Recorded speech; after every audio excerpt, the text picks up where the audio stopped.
state. But oh, okay.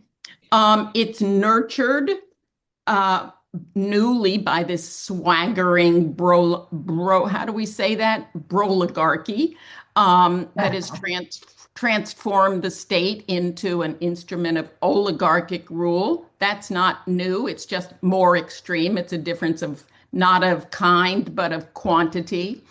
Um, the New York Times ran a story yesterday on a handful of billionaires that essentially control the elections. 5 to 1, they donate to Republicans.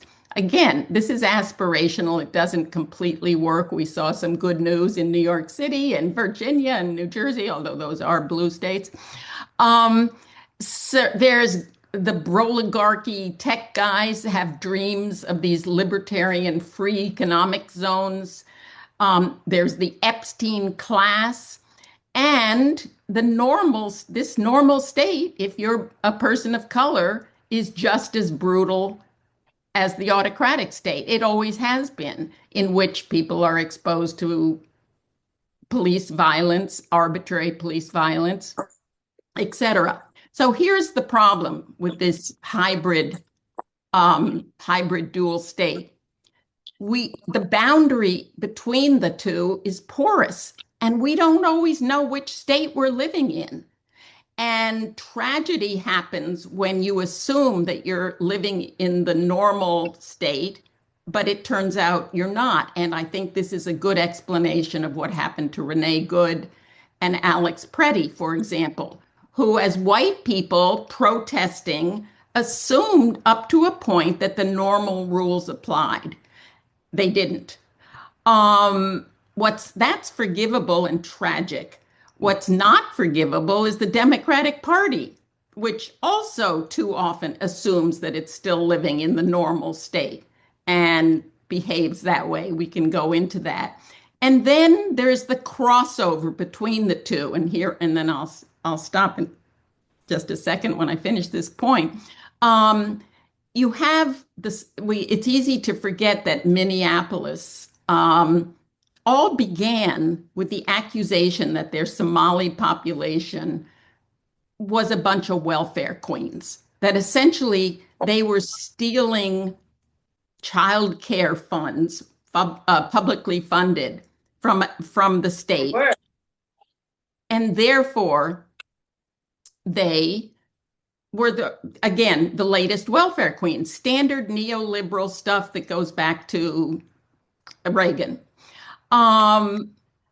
So they become welfare frauds, and they are the undeserving Black people stealing from the deserving white people. That's normal. It turns people of color, like the Somalis, into moral outlaws to justify their exclusion. What is the difference, though, is that in the autocratic state, once you've become a moral outlaw, you become a political outlaw, and you are no longer a legitimate member of the whole political community, no longer protected from the police state, and essentially completely vulnerable to police violence, deportability, concentration camps, etc. So you have this kind of slide over from the old normative state of welfare queenism to essentially complete elimination. And the biggest problem is that since so many people live in the normative state, it lulls us into thinking that the other one doesn't exist or isn't that bad. So I'll stop there and let others hopefully be more optimistic. Thanks, Peggy. So we really had just not a normal presidency. We've had a regime change from the point of view of the White House, and they're attempting to make this change. Bob, how do you see the election of Donald Trump? What do we know about this? Well, as the designated optimist, let me offer some hope. Excuse me. So if you go back to the founding of the American Constitution, this was a revolt against King George. And if you look at what was on the mind of the people who devised the American Constitution, which is laid out in the Federalist Papers, they were concerned about two things. They were concerned about autocratic power, and also throughout the Federalist Papers, they were concerned about corruption. And Donald Trump epitomizes both. So what did they do? Well, they created separation of powers, checks and balances, Congress, court, executive branch, and also federalism. And they thought that by dividing power and having checks by one branch of government on other branches of government, you could limit corruption and you could make sure we'd never get another king. Now, seemingly, Trump has breached all of that. And I want to argue that at least some of it, some of the checks and balances are still alive and well. Well, they're not well, but they're still alive. And they're in the process of being reactivated. And that is actually containing Trump. And let me give some examples. So seemingly, the courts are in Trump's back pocket. But I think if you look at recent court decisions, both the Supreme Court and certainly the lower courts, the courts have had a belly full of Trump. John Roberts did everything he could to be Trump's stooge. And finally, Trump just went too far.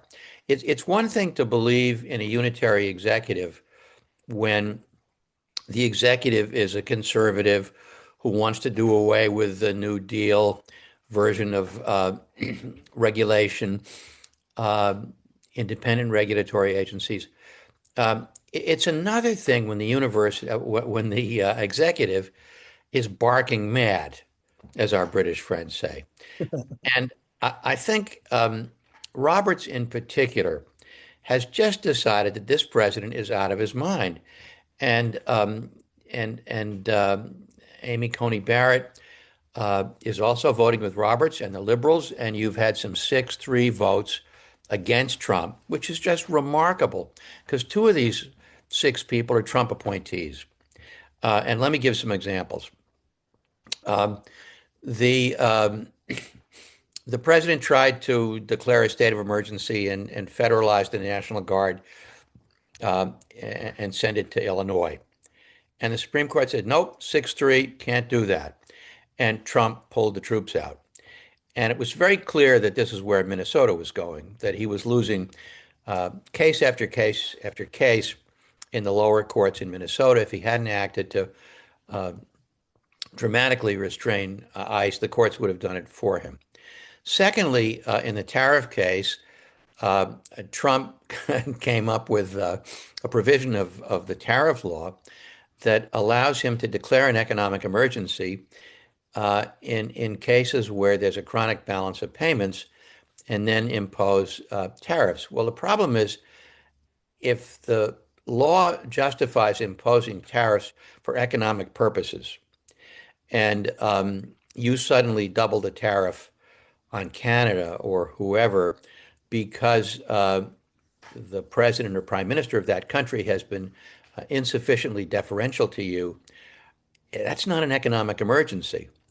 And the court, again, Roberts writing a very strong opinion that went further than he needed to do, said, no, you can't do that. This is not an economic emergency. This is presidential petulance. You don't get to do that. And the court also left the door open for $100 and some odd billion worth of refunds. You're going to have a case coming down very soon on Trump's attempt to override birthright citizenship, which is very clearly spelled out in the 14th Amendment to the Constitution. If you are born here, you are a citizen. 14th Amendment says that almost in so many words. And just about everybody who's looked into this believes that the court, probably 6-3, maybe even 7-2, is going to say, sorry, Trump, you can't override birthright citizenship. And the lower courts are even more and more emphatic.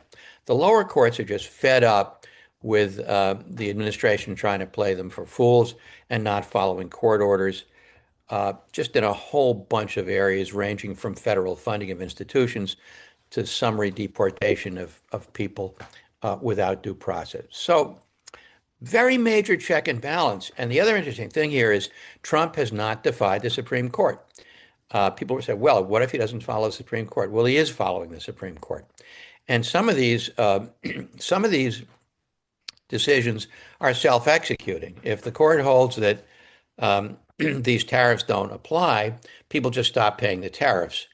So that's a little bit of good news. Secondly, even though the Republican Congress has slavishly tried to be, again, Trump's patsy, there are just enough exceptions to that in a closely divided Congress that some aspect of the check and balance system that the founders of the Constitution intended is still functioning. So if you look at the firing of Kristi Noem, who should have been fired a long time ago, but better late than never, the head of the Department of Homeland Security, this is really triggered by her appalling performance in 2 congressional hearings, and her interrogators were Republicans.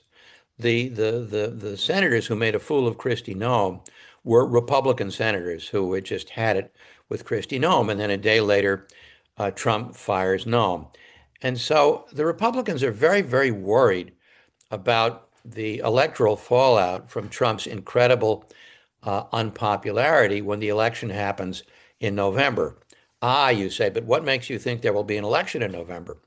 What if Trump just cancels the election or just declares a state of emergency and takes over the election? Well, again, thanks to the founders of the Constitution, that's not how it works.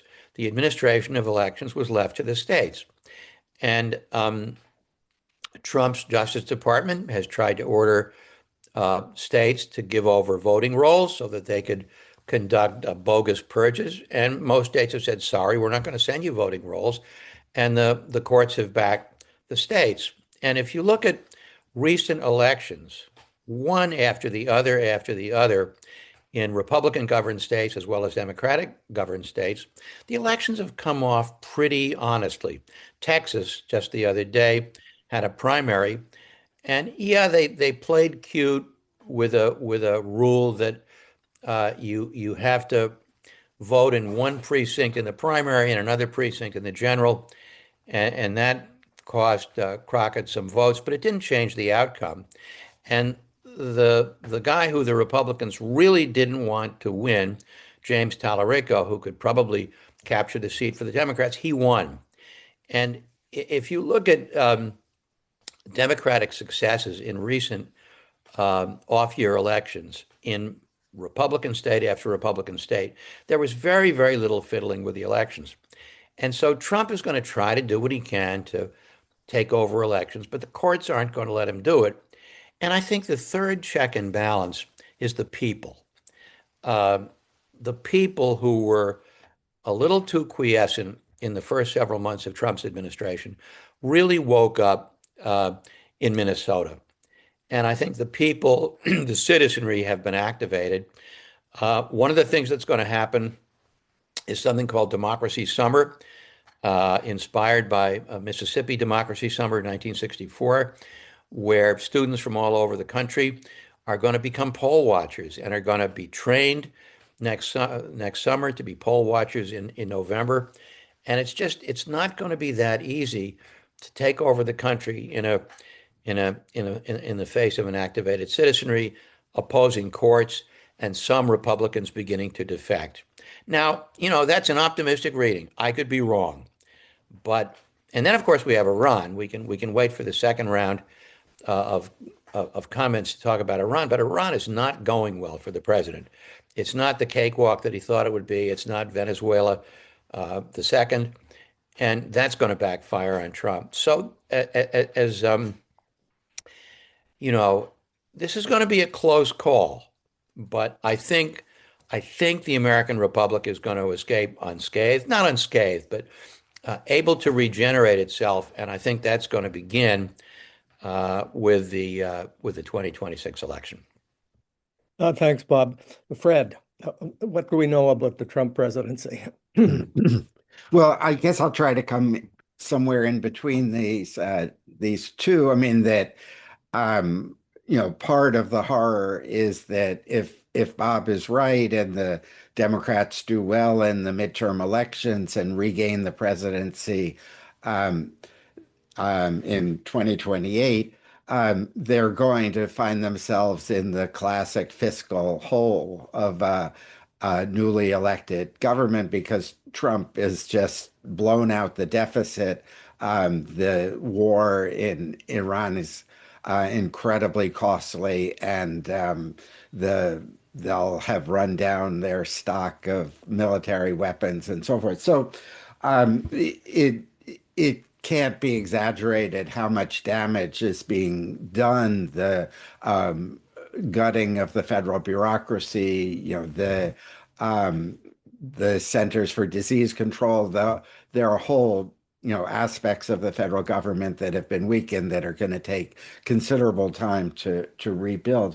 But I was going to start by saying that in some ways it's a mistake to have a panel of social scientists evaluating this question. What we really need is a panel of psychoanalysts because Trump is a crazy person. I mean, that as Bob pointed out, that the level of psychological dysfunction cannot be exaggerated, and that produces a kind of systematic incompetence, that operates across the whole administration. So Peggy is completely right that at the core there is a authoritarian project, but it is an authoritarian project which was being carried out by a bunch of totally incompetent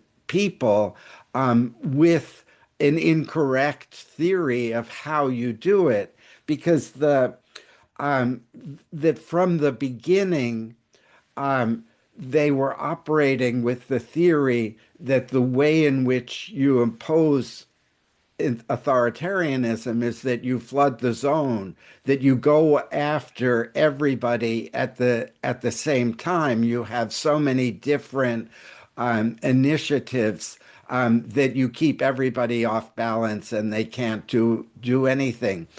But the but remember the kind of Pastor Niemöller, first they came for the Jews, I did nothing, then they came for the trade unionists, and when they came for me, there was nobody. Well, the whole point of that is that classic authoritarians, successful authoritarians, stage the attacks on their enemies. And that what the Trump administration did from the first day was that they went after everybody at the same time as part of the flood the zone strategy. So that when Elon Musk and Doge were running amok in across the federal government, they were threatening the Veterans Administration. Now, if you're a rational authoritarian, the veterans, are one of your core constituencies, and you try to hold on to them and you don't attack them. Similarly, they attack Social Security. So that incompetence cannot be exaggerated. The and it is related to the point that Bob made about the court's holding, that one of the things that Trump or his defense secretary, Pete Hegseth, demanded that that the Justice Department go after a bunch of Congress people who had made a public service ad telling the soldiers that they didn't have to follow illegal orders, which is part of military doctrine. I mean, that the soldiers themselves are told by their officers that you don't have to follow illegal orders. But Trump and Hegseth were furious, and they sicked the Justice Department on these people. And so a case was taken to a grand jury The joke about grand juries in the US is that you could indict a ham sandwich. I mean, that grand juries just get one side of the story, that they're very easy to manipulate. So they went before a grand jury to indict these Congress people for whatever. And they did not get a single vote in the grand jury. That the grand jury was unanimous in opposing this. So this is a kind of feature of the incompetence that you cannot engage in an authoritarian project when you can't get the court system to convict your enemies, and they have consistently failed at doing that. Now, I want to make two other points that Peggy talked about the racism, the attack on Black and brown people, and obviously the an extremely destructive deportation campaign. But one of the contradictions is that at the same time that this administration is picking people who've been in the country for 20, 30 years off the street and quickly sending them to detention camps and then to another country, they have significantly increased the temporary worker programs, both for technical workers, scientists, engineers, software people, and for agricultural workers. And so if you look at the figures for last year, the number of temporary workers who are mostly brown people, who they are bringing in is pretty much equal to the number of brown people that they're deporting. So they haven't been able, in other words, that this is being done, under a racist ideology, which we need to get purge the country of immigrants, but their compromise with the business community, which needs immigrant workers, is that they're bringing in a comparable number of brown people, but brown people who have no rights whatsoever, because under the temporary worker programs, that the minute you say, hey, you didn't pay me my wages this week, they can ship you back out of the country. So that even in terms of their racist project, they're not able to be ideologically consistent, again, reflecting that they're constrained by the needs of the business community. So the last thing that I'll say is that the proper way to understand Venezuela and Iran is that Trump has hit a wall domestically. There's nothing he can get through Congress at this point because the Republican margins are so small. The deportation campaign that he was essentially defeated in Minneapolis, the restraint on using the military was another major defeat. And one thing which hasn't been mentioned is that a part of the authoritarian scenario was that the Immigration and Customs Enforcement has a project of building detention centers all across the country, that they're literally trying to buy up large warehouses, already existing warehouses, that they're going to subdivide into little prison cells, and that they have a plan to create literally hundreds of thousands of containments, all of which was that the government would buy up the warehouses and then they would subcontract them to these private contractors who run these prison facilities, these concentration camps, very cheaply by practically offering no food whatsoever, just horrible, horrible conditions. And what's been happening is that in communities all across the country, in red states, in red districts, in blue districts, and so forth, local people are mobilizing to stop these transactions from taking place. They're putting pressure on the owners of the warehouses not to turn them over to ICE. They're mobilizing local governments and so forth. Okay, so my point is that the proper way to see Venezuela and Iran is that Trump was deeply frustrated at home, unable to accomplish anything, and turning to foreign adventures to get the win that he psychologically needs, because that, is ultimately what's going on here. Yes, he had some kind of success in Venezuela, allegedly. I mean, agree on the theory um, that the new leadership is doing what he tells them, although we know that the prospect of the U.S. getting a lot of oil out of Venezuela is extremely unlikely. But um, that the attack on Iran, which I agree is going badly, and I think Trump will soon be forced to declare victory and go home, having successfully installed a more hardline leader in that country than the one that was there before.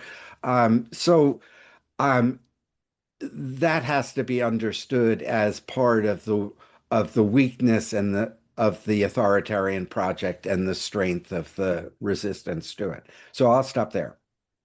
Good, thanks, Fred. So look, as we sit and look forward to the midterm elections, we have to ask the question, certainly in Canada, people are asking about it. Can Trump be impeached? What can we do? How can we stop him? One subject hasn't come up is the Epstein file. What is it that we can do? We got from Bob, maybe Bob, you'd like to start by elaborating a bit on the Democracy in the Summer Project. The president of Wesleyan University, I believe, is behind that. And the universities have pretty well, with the exception of Harvard, just collapsed faced with Trump. So what can we expect in the form of opposition, people actually acting to do something about Trump?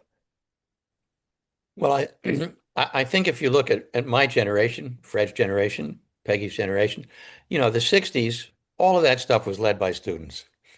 And I think students have been somewhat quiescent. I think Minnesota activated students, and um, uh, Michael Roth, president of Wesleyan, has been out front since the very beginning of this, and he has organized other university presidents. And you've now got hundreds of universities. Interesting, it's the university administrations encouraging students to be part of this. And Harvard, in spite of itself, got tough.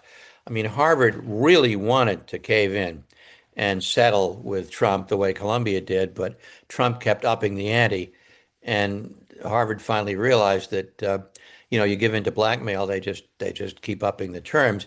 And that was also the result of alumni organizing and student organizing to force Garber, the president of Harvard, not to cave in. So you've got pushback from universities, you've got pushback from law firms, you've got pushback from all of these groups who thought they could have some kind of an entente with Trump, who realized that giving in to blackmail doesn't work. And I think the fact that students are going to be on the front lines once again is very encouraging. All of the signs are that this is going to be a so-called wave election, the way 2018 was. You remember in Trump won, the first Trump administration, women got organized almost immediately in January of 17. And you had the formation of groups like Indivisible and Run for Something. And despite the fact that Republicans controlled the machinery of the federal government, Democrats were able to flip 41 seats in the House of Representatives with Trump in control in Washington. And I think you're going to find something very, very similar. And the interesting thing about that election was that this was led by youth turning out in large numbers. Young people and poor people tend to vote in lower numbers than the rest of the population. But young people, people under 30, voted 2-1 for Democrats. They turned out in much higher numbers. And I think with young people activated, the same thing could very well happen this fall. In contrast to 2024, when there was a huge fall off of 7 or 8 million voters, many of whom would have voted for Democrats if they had voted. But the fact that Biden was too old, I mean, he ran a much better presidency than most people expected in terms of being something of a progressive rather than neoliberal. But that was mainly because of Elizabeth Warren. As I wrote at the time, you had the soul of Elizabeth Warren in the persona of Joe Biden, and it just didn't compute. And Biden took too long to step aside, and Kamala Harris was a terrible candidate. She was a terrible candidate when she ran in the primaries, and she didn't get any better as vice president. And so she just did not excite people. People didn't know what she stood for. And so there was a huge fall off relative to 2020 and relative to 2018. This time, Trump is not explicitly going to be on the ballot, but Trumpism is. And so it's going to be a kind of a referendum on Trump. And as the election draws closer, you're going to see more and more Republican incumbents being terrified and feeling that they need to break with Trump. Now, let me just second something Fred Block said, because I think this is very important. I've got a book coming out in 2 weeks. It's called Notes for Next Time. It's a personal and political memoir. And one of the things I say in that book is that assuming that the Republic survives and that we have a successful election in 2026, and even if the Democrats elect a president and a progressive president and a president with a working majority in Congress, that's when it gets really hard. Not just because of the fiscal hole, but because of the damage that Trump has done to the state, and even more so, the fact that all of the opportunities that my generation had have been undercut by 50 years of neoliberalism. So if you look at the things that make up the ability of ordinary people who don't have wealthy parents to give them a head start, to have a decent life, affordable college, affordable health care, careers that pay decent wages, affordable housing, pensions, the whole package, that is gone. And that was available to my generation. And as a kind of a frosting on the cake, we also had windfall housing wealth because Right. housing values increased faster than the rate of inflation. That's gone too. The ticket of admission into home ownership has become astronomical.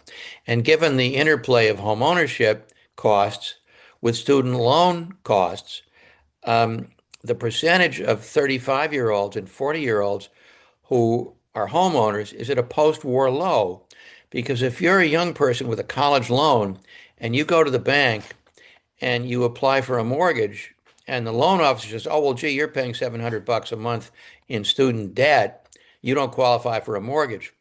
How you turn around all of this stuff without a more radical program than anything that's been seen in the United States since Franklin Roosevelt, that's a real challenge.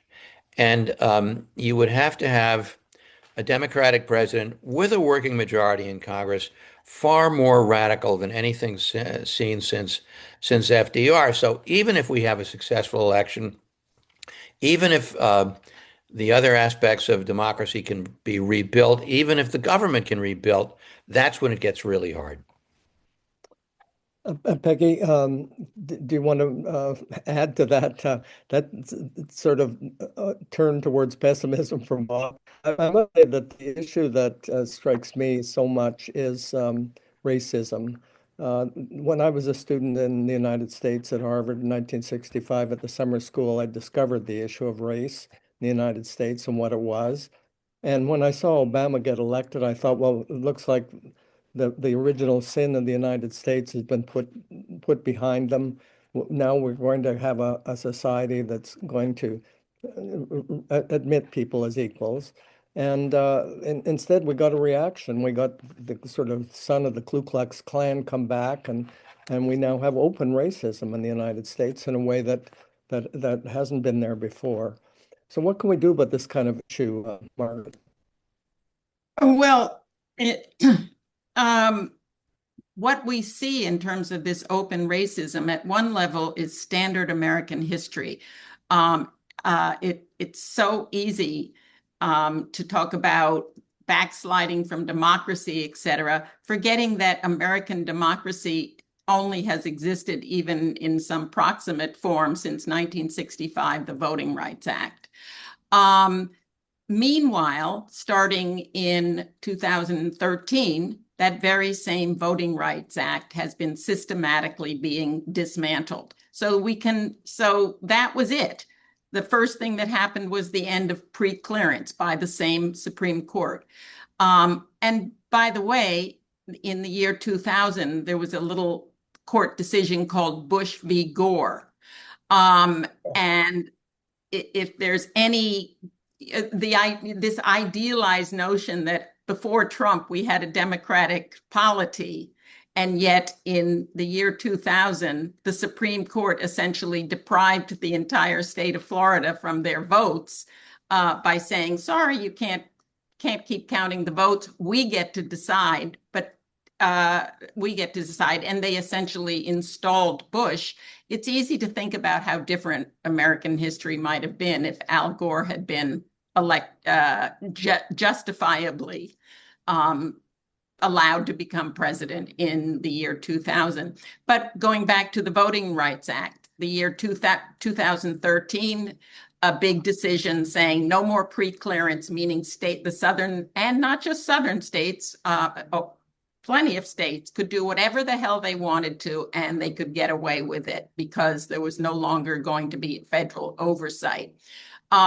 And there've been the Voting Rights Act has been chipped away at.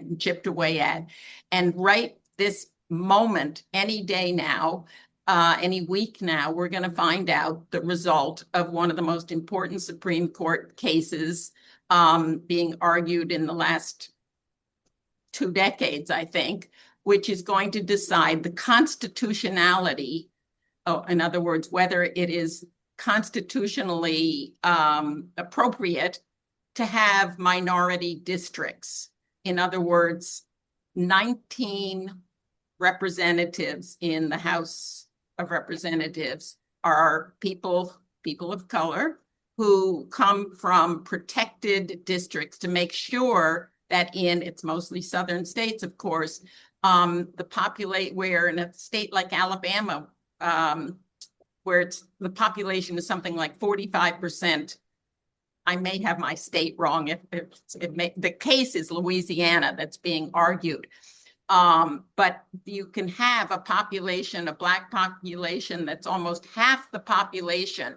And because of gerrymandering, it can be diluted so much that there's not a single Black representative in the whole state. So the protected district makes sure that there is at least one African-American district. And that's why we have so many Black members of Congress in the House today. If that gets ruled unconstitutional, as it's almost inevitably going to be by this Supreme Court, that will mean automatically the loss of 19 Democratic seats, which essentially will give almost an insurmountable permanent Republican majority.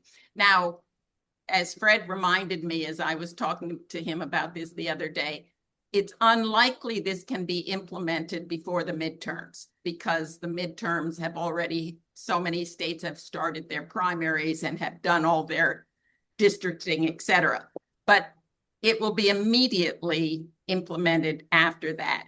And essentially, that could mean the end of Black representation, African-American representation in Congress, except for a few handfuls here and there.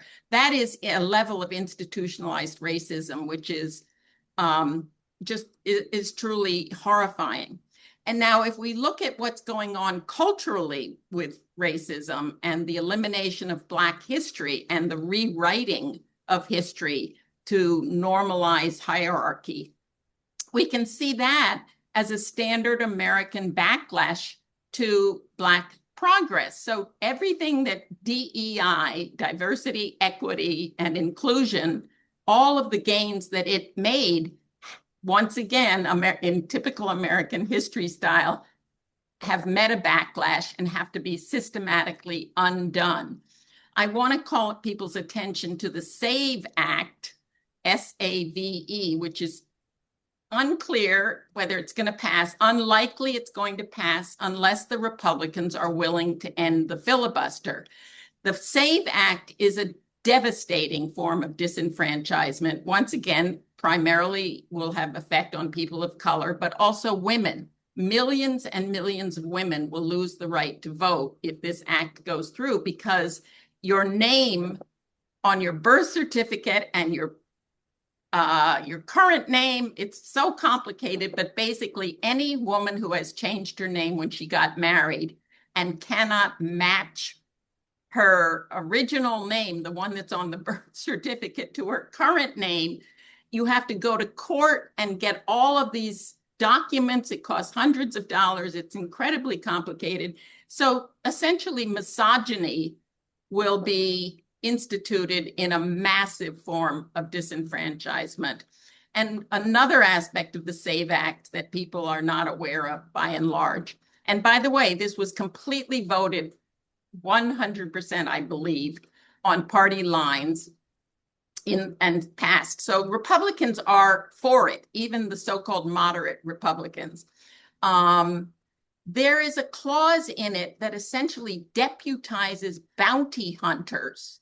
Right. Just like in Texas, where normal citizens can have been deputized to name and turn in somebody that they suspect has committed an abortion and get that person, and they get a reward of tens of thousands of dollars in Texas if you turn in someone who's had an abortion or participated in abortion. The same thing is true with voting. It's deputizing bounty hunters to get a reward for snitching on and probably making up stories about neighbors, brown people, that they are convinced are illegal immigrants who are voting.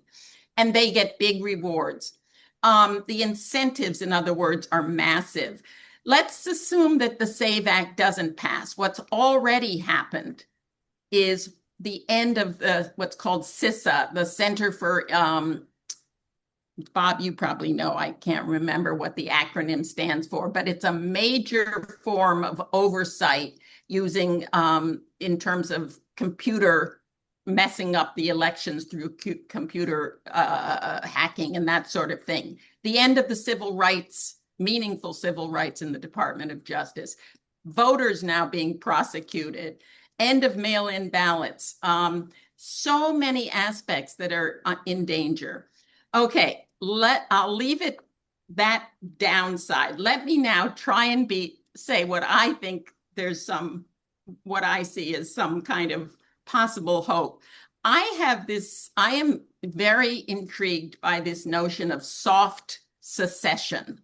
And soft secession essentially is a way of saying, no, we're not going to have a civil war, but the blue states and there's no reason that blue states should be told what to do by a completely twisted government in which the voters of Wyoming have 350 times the power as the voters of California. Why should Californians be pushed around and told what to do by people in Wyoming and Louisiana? The program of soft secession suggests that blue states need to start practicing non-compliance with federal laws. It's a complicated process, but there are ways to do non-compliance that essentially resist the kind of federal autocratic practices that are now going on. And just as a reminder, blue states on average, I think, pay about $1.50 or $1.40 for every federal dollar, whereas red states pay about 75 cents for every dollar. And then California pays in all this money, and then the federal government says, no, you can't have disaster aid. You can't have FEMA funding. You can't have your welfare funding. You can't have the money you've already paid in. This should generate a kind of non-compliance and a form of generating alternative forms of revenue in the blue states to provide for the kind of social safety nets that the feds are taking away to support food stamps, to support Medicaid, et cetera. There should be movements for public banking, for municipal broadband, and public utilities. Here in Ann Arbor, Michigan, we're so sick of DTE. There is a move to try and get municipal energy and electricity. And the third aspect of this soft secession is there should be prosecution allowed for federal officials. Right now, citizens are only allowed to sue state and local officials for violating their constitutional rights. And historically, this is because in the era of the civil rights movement, it was the feds that were coming in and imposing egalitarian policies such as desegregation, et cetera, against the fascist, racist practices of the southern states and who were using states' rights.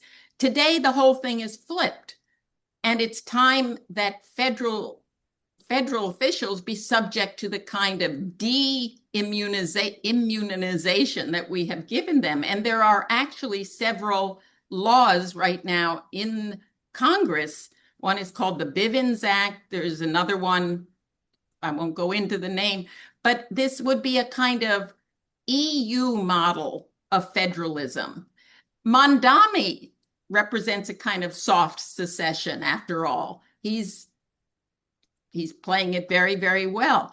So that is this, I'm just skimming the surface, but non-compliance of blue states is really something that I think needs to be on the agenda.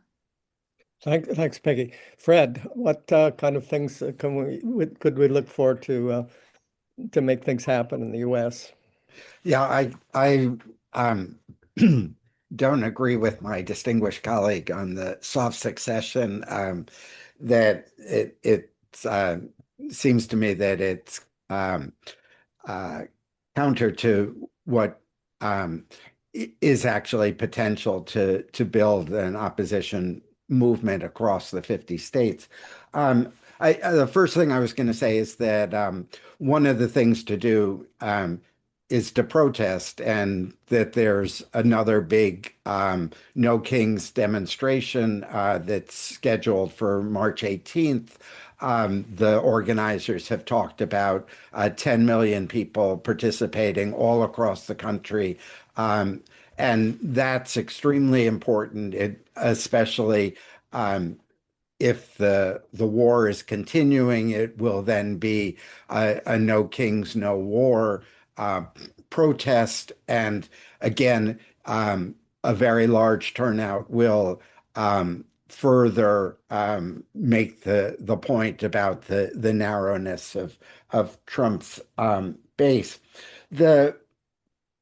The second thing I would stress as a sign of hope is precisely the shift that is taking place within the Democratic Party.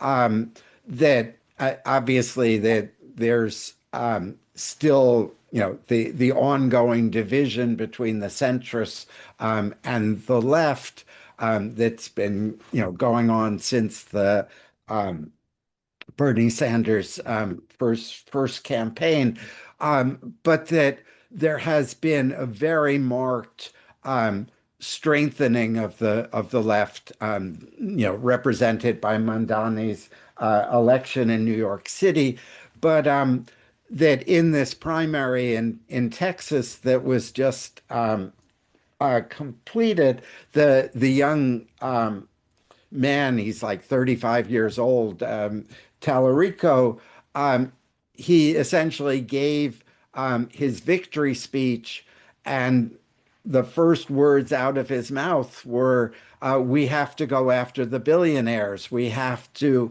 and he ended with talking about Jesus overturning the tables in the temple and said, "It's time that we start flipping some tables." So, invoking this Christian imagery, this revolutionary Christian imagery, going after the moneylenders, the financiers, the billionaires, essentially opens up the possibility of a revival of a kind of left populism that has a real history across the South.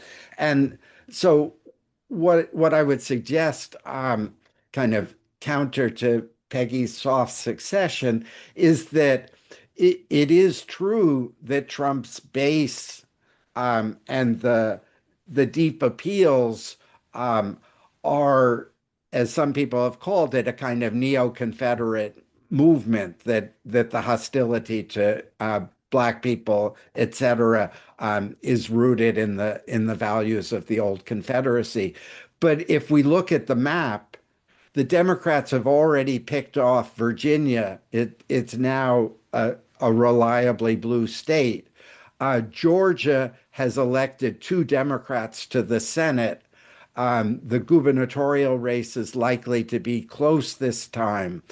And so we have the possibility now of the Democrat winning a Senate race in Texas. Now, if it's true that Democrats have been fantasizing about winning a statewide race in Texas for 30 years and have not succeeded yet, but essentially, the possibility is to break apart the solid South, and in that case, the electoral map of the country starts to look quite different. I guess I agree with Bob that the challenge,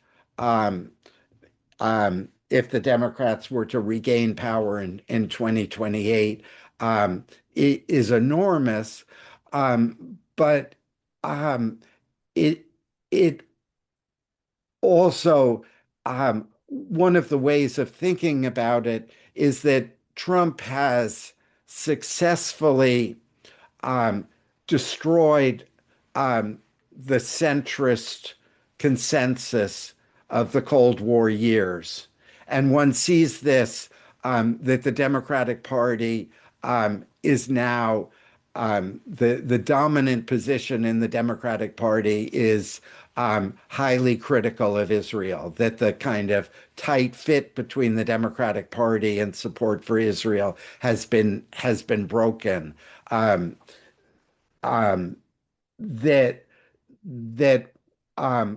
one can see the possibility of the party actually. I mean, and again, I acknowledge it's a long shot, but that there is a possibility of forging a coalition that mobilizes Black and brown people who flirted with Trumpism and have now, as we've seen in several elections,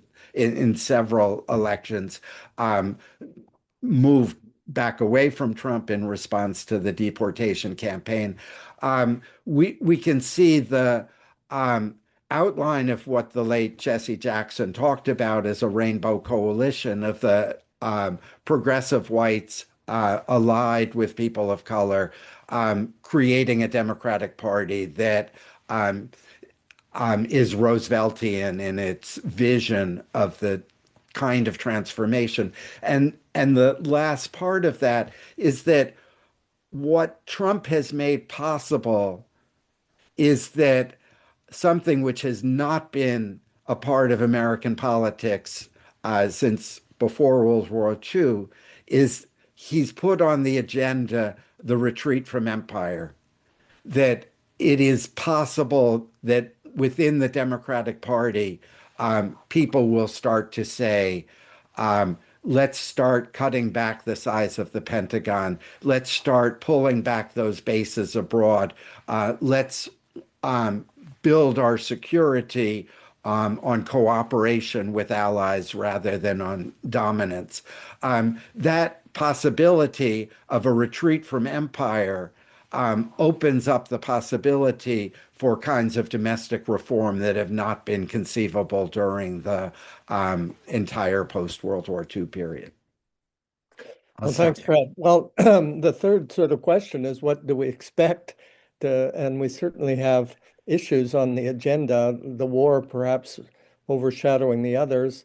Epstein, which is sitting there waiting to finish Trump off. I sort of think of Trump's success as being based on his normalization in the media as a normal person, and the report a lie, he says, as news rather than identifying it as a lie. And without a sort of shift in public opinion, it seems that he'll be able to get away with quite a bit right up into the in midterm elections. But these issues, the war in particular, the Epstein file, perhaps you have others to identify, are obviously going to play an important part of what we're going to see going forward. Bob, do you want to start and talk about what we might expect in the next while from the Trump presidency? Yeah, let me start with the war. I mean, the war epitomizes Trump's recklessness. As everybody knows, every time he opens his mouth, he's got a different rationale for the war. And he's at the point where he's either going to have to declare victory and go home fairly soon and leave the Islamist regime in place, which is not a victory in the sense that it is going to lead great instability in the region for a long time, even though he's obviously weakened their capacity, their nuclear capacity, or he can have a prolonged war. But they've shown that they can persist, that this is a layered regime where the strength of the regime is not just in the top few people, but it's at every level of government in Iran. So he's either way, it's a quagmire. I mean, either the political situation in the aftermath of a quick war is not what he wanted, or it's a prolonged war. And whichever it turns out to be, um, uh, he didn't gain the political victory he hoped for. It's also done a huge amount of collateral damage economically, which Right. gives the lie to Trump's claim that the economy is great and things are affordable. I mean, if you, I did a piece just on this the other day for the Prospect. I mean, for starters, um, you had unemployment ticking up in Friday's report even before the impact of the war. The war is going to cause unemployment to tick up even more. You had inflation ticking up even before the war. Uh, Inflation's going to get worse.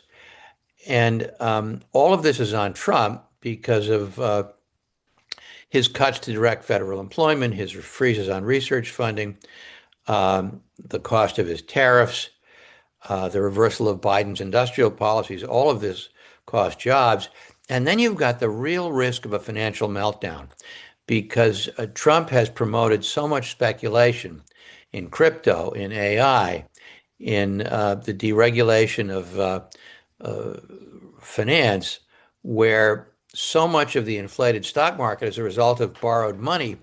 And once you get a kind of a fall in stock values, that feeds on itself.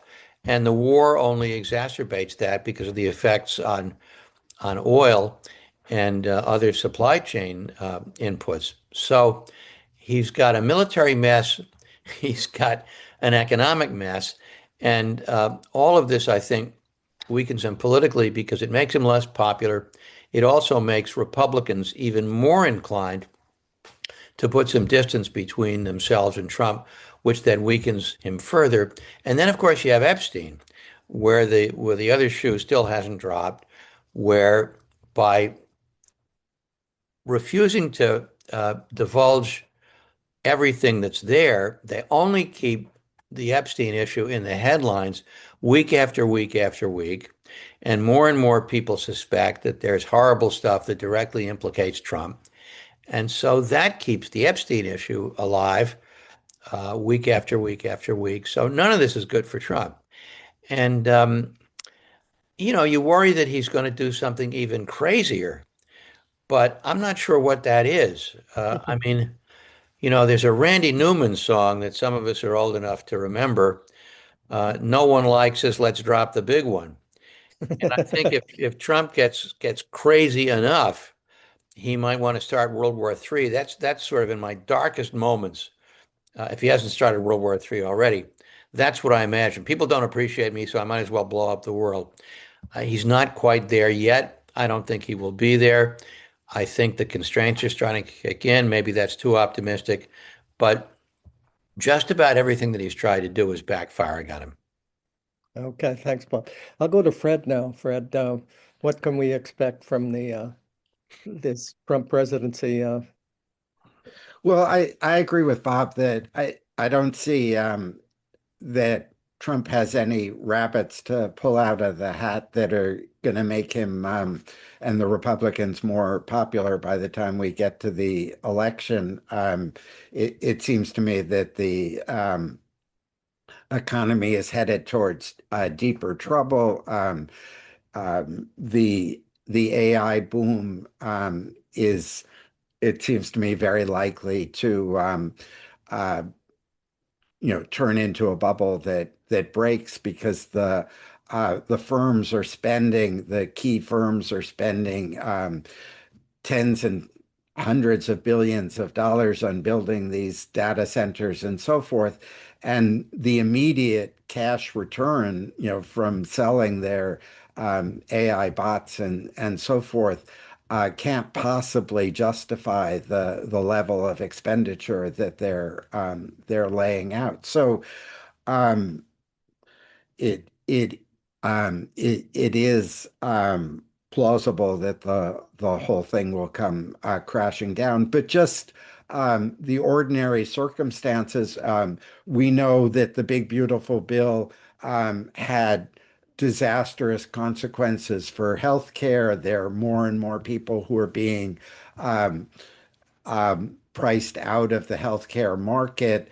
Rural hospitals are across the country are closing because they're dependent upon Medicare payments, which are being cut back. So one of the factoids which wasn't hasn't been mentioned, but is that there was a state legislative seat in Texas that was open, and the Democrat won in that race.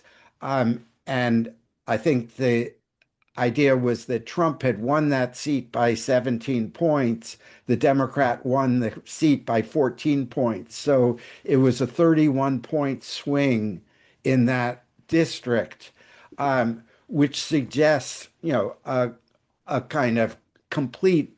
I mean, if that happens in other districts, it's an upheaval that would just decimate the Republican Party. So, and again, um, one of the core facets of the Trump phenomenon is that in all three of his races, he carried almost every rural county in the country by 80 to 20.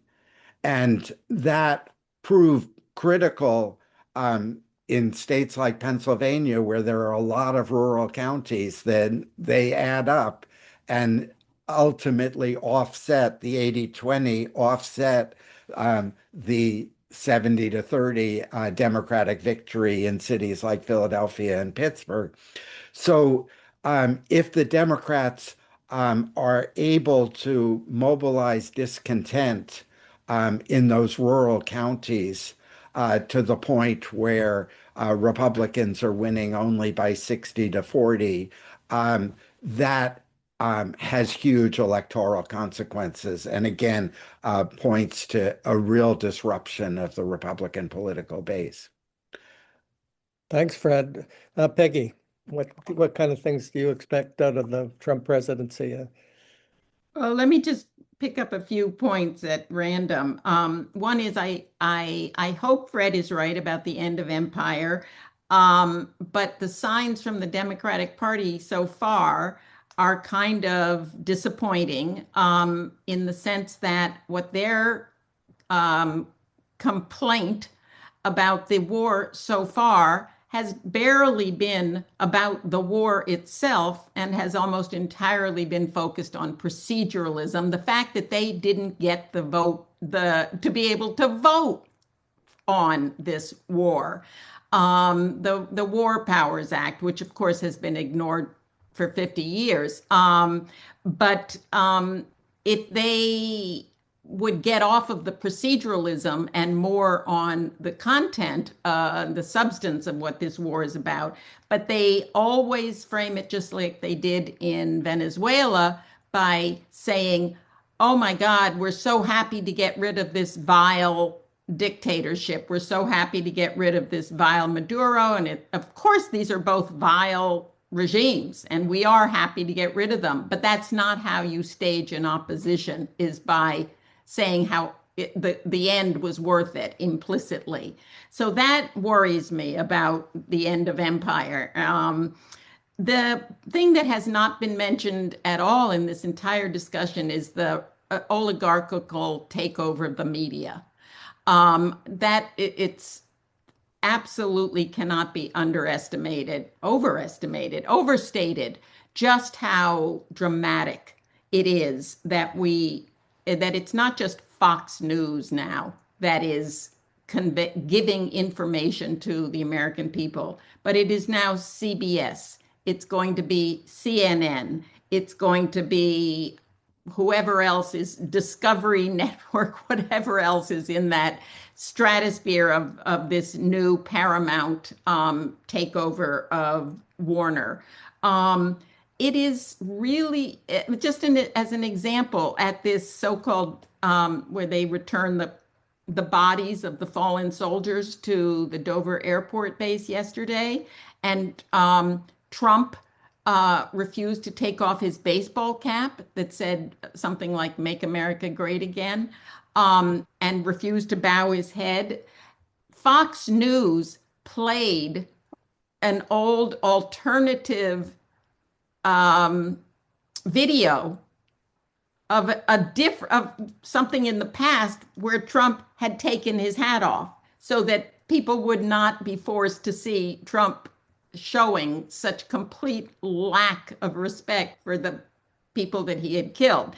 Now, if it gets through that Trump actually said, if it gets through to the American people, that Trump actually said basically like, whatever, people die in war, what's the big deal? It's all worth it. Over and over again, yeah, whatever, people will die. The problem is that in an oligarchical media environment, there's now very few outlets for people to find out what's really going on. Now, granted that Fox News thing didn't work because we all found out it was a sham. So you can say, well, it didn't work. But it does work a lot of the time. And we know that the whole idea of the factual universe is incredibly dicey and can be moved and viewed in different ways. The other thing about the Epstein class that's worth pointing out, it's not just Trump being protected by the DOJ against his undoubtedly rape and abuse of women. It is the whole concept of a class of Epstein oligarchs that runs from, sorry, Noam Chomsky, to Deepak Chopra, whatever that guy's name is, to Larry Summers, to the to the Democrat who worked in I think the Obama DOJ.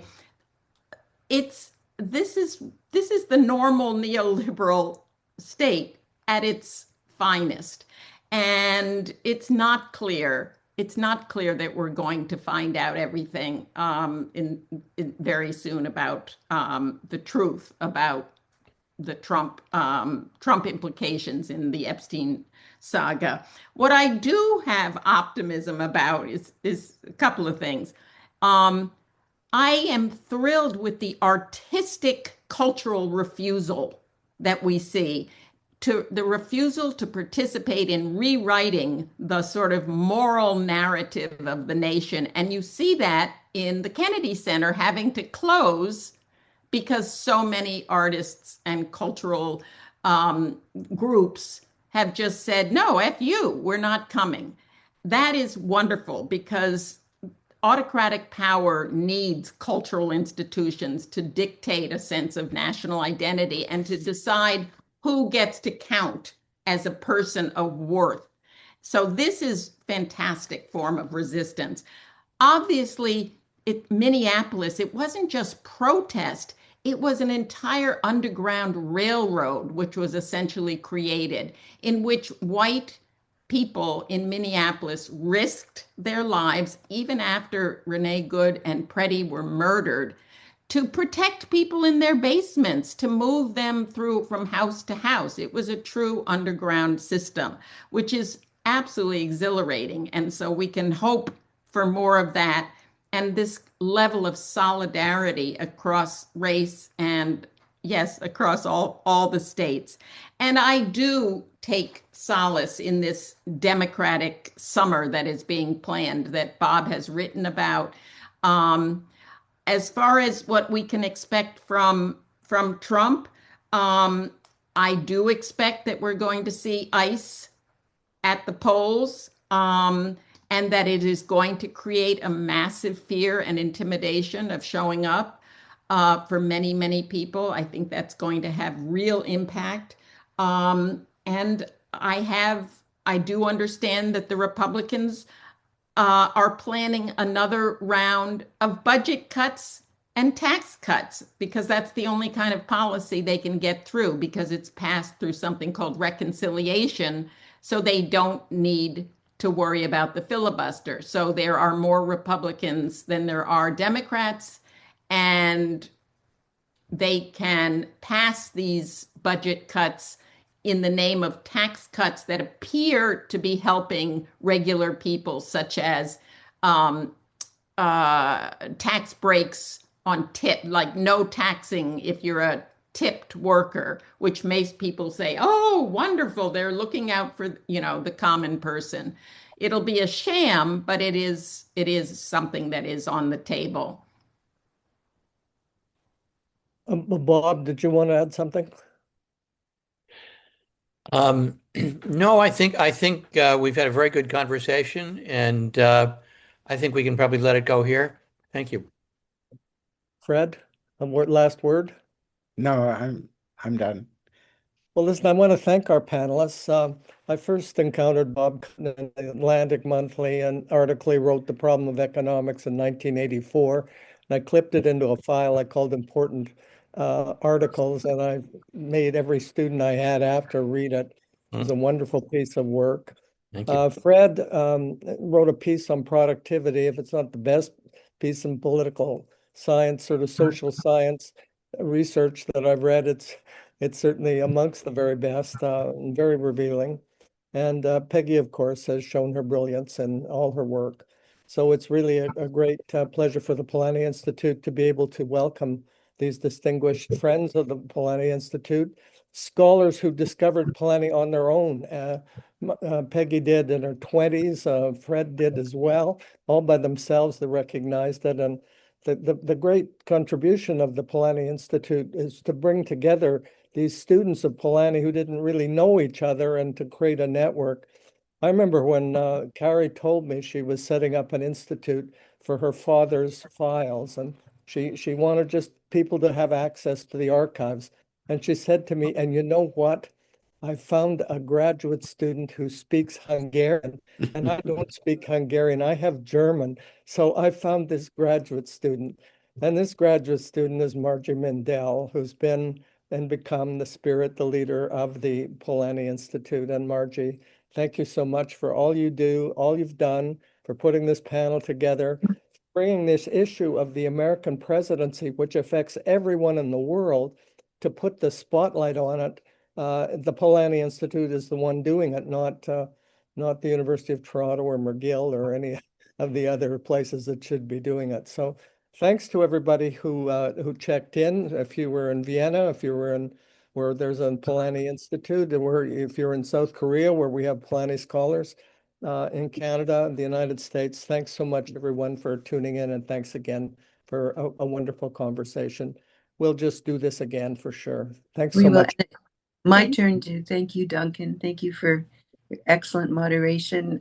This is, I think, the third or fourth time that you've done this, and you're in. I mean, you're all four of you are locked into being invited to do this again, certainly before the primaries. I found this conversation, like the previous ones, so informative, so insightful, and we recorded it, and it'll be available on the Polanyi Institute YouTube channel.